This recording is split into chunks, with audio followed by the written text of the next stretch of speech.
ابتدا یہاں سے ہو گئی اور یہ مرحلہ ایسا ہے میں آپ کو صنعت دی جا رہی اس بات کی کہ آپ کے اندر علم کو آگے بڑھانے کی صلاحیت پیدا ہو چکی ہے. آپ اس لائق وقت میں اپنے علم میں اضافہ خود کر سکیں اور صحیح اور غلط کی تمیز کر سکیں. بس اسی کی صنعت ہے، یا عالم ہونے کی صنعت نہیں کہ آپ کو سب چیزیں معلوم ہو گئی ہیں. اگر آپ یہ سمجھا کہ ہم کو سب چیز معلوم ہو گئی، ہم عالم ہو گئے اور کسی چیز کی ضرورت نہیں، تو اس سے بڑھ کر جہالت اور کوئی نہیں ہوگی. اسی دن سے گویا آپ کی جہالت کا آغاز ہوا ہے. لہٰذا اس فلاحت کو اور عالمیت کی صنعت کو عالم کی مت سمجھیے، بلکہ یہ سمجھیے کہ طالب علم حقیقی معنوں میں آپ بننے کے لائق ہو گئے اور اس کی روشنی میں اپنے علم کی ترقی اور اس کے اضافے میں مدد لے سکتے ہیں. دوسری بات یہ کہ علم جو ہے وہ بذات خود مقصود نہیں ہوتا ہے، بلکہ علم کا مقصد عمل ہوتا ہے.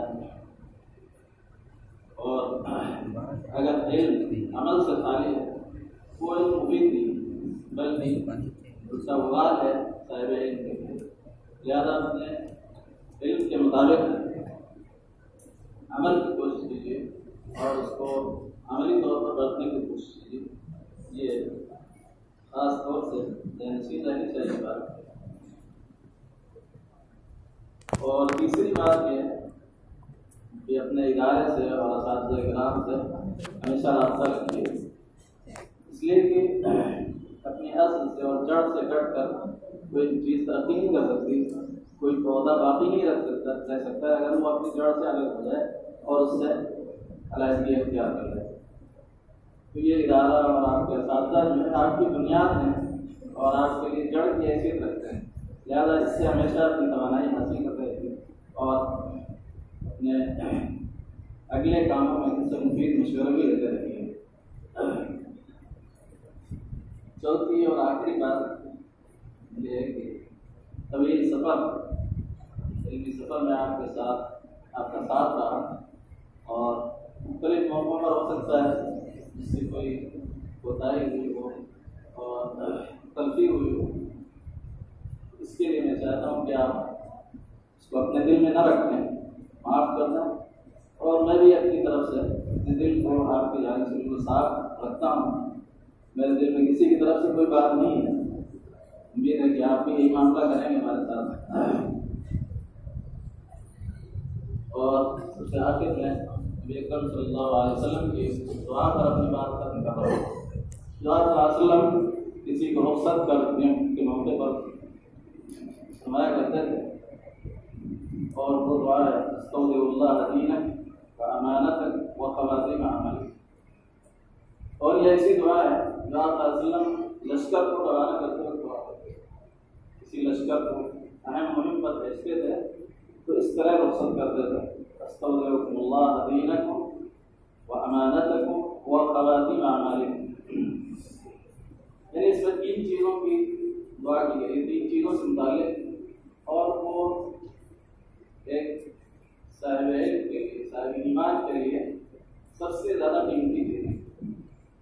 یعنی اس سے جامع دعا اور اس سے مختصر الفاظ میں اس سے زیادہ عمدہ دعا اور کوئی ہو نہیں سکتی. اس لیے کہ آپ علیہ وسلم کو جوامع الکلم عطا فرمایا گیا. یعنی مختصر الفاظ میں سب سے جامع دعا اگر کہی جا سکتی ہے تو یہ دعا ہے کہ میں تمہیں اللہ کے حوالے کرتا ہوں. استودع اللہ دینک، میں تم کو اللہ کے حوالے کرتا ہوں. میں نے تمہارے دین کو اور تمہاری امانت کو اور تمہارے خاتمہ عمل کو. یہ 3 چیزیں یاد رکھی گئی. ایک تو دین. دین سے کیا مراد؟ دین سے مراد وہ سارے احکام، وہ سارے اخلاق، وہ سارے معاملات ہیں جو قرآن و حدیث سے ثابت ہیں. آپ علیہ وسلم کی زندگی سے، قرآن سے، حدیث سے جتنی بھی چیزیں جن چیزوں کی تعلیمات دی گئی قرآن میں اور حدیث میں اور علیہ وسلم نے عملی زندگی میں جن کو کر کے دکھایا وہ ساری چیزیں دین میں داخل ہیں. تو دین سے بڑھ کر ایک صاحب ایمان کے لیے اور کیا چیز ہو سکتی ہے؟ تو کیا دین کو اللہ کے میں حوالے کر رہا ہوں، اس کا مطلب ہے کہ اللہ تعالیٰ ہمارے دین کی حفاظت فرمائے. اور جب دعا کی جا رہی کہ اللہ تعالیٰ دین کی حفاظت فرمائے تو اس کا مطلب ہے کہ تم کو بھی اپنے دین کی سب سے زیادہ فکر کرنی ہے. نمبر 1 ہے سب سے زیادہ جو اہم چیز ہے جس کی فکر رکھنا ہے سفر میں اور زندگی کے سفر میں بھی، وہ ہے دین، یعنی اپنے ایمان کی حفاظت. اور اس بات کی فکر کہ اپنے کو اسلامی شریعت سے وابستہ رکھتے ہیں. اور دوسری چیز اس میں بیان کی گئی وہ امانت ہے. امانت یعنی تمہاری امانت کو اللہ کے حوالے کر رہا ہوں اور اللہ کی حفاظت میں دے رہا ہوں. امانت سے مراد یہاں پر حقوق، یعنی اللہ کے حقوق اور بندوں کے حقوق جو بندوں کے ذمہ وار لازم ہیں، ان کی حفاظت بھی اللہ تعالیٰ میں توفیق ہے. تو امانت کے معنی ہوتے ہیں جو بھی انسان جن چیزوں کو مکلف ہے وہ ہے امانت، یعنی جو بھی حقوق اللہ کے متعلق اور انسانوں کے متعلق آدمی پر لازم ہے ان کو صحیح طور پر ادا کرے تو اس کا مطلب اس نے امانت کا حق ادا کیا.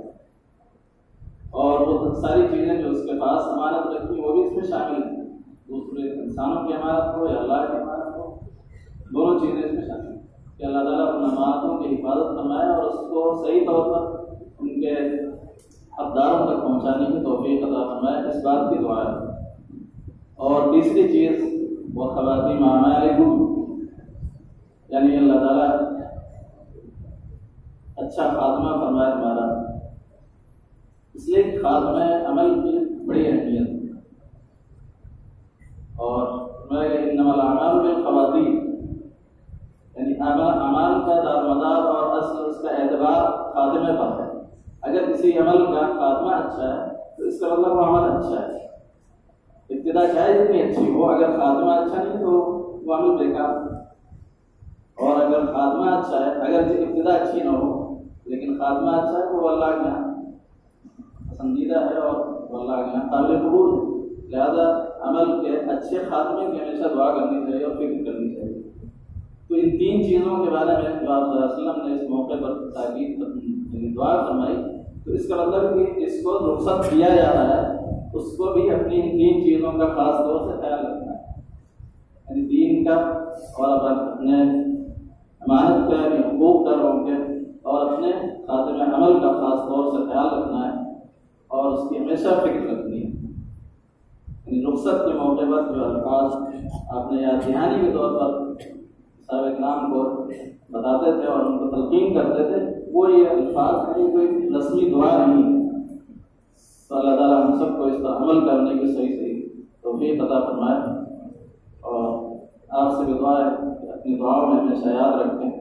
باپ رضاوان الحمد للہ.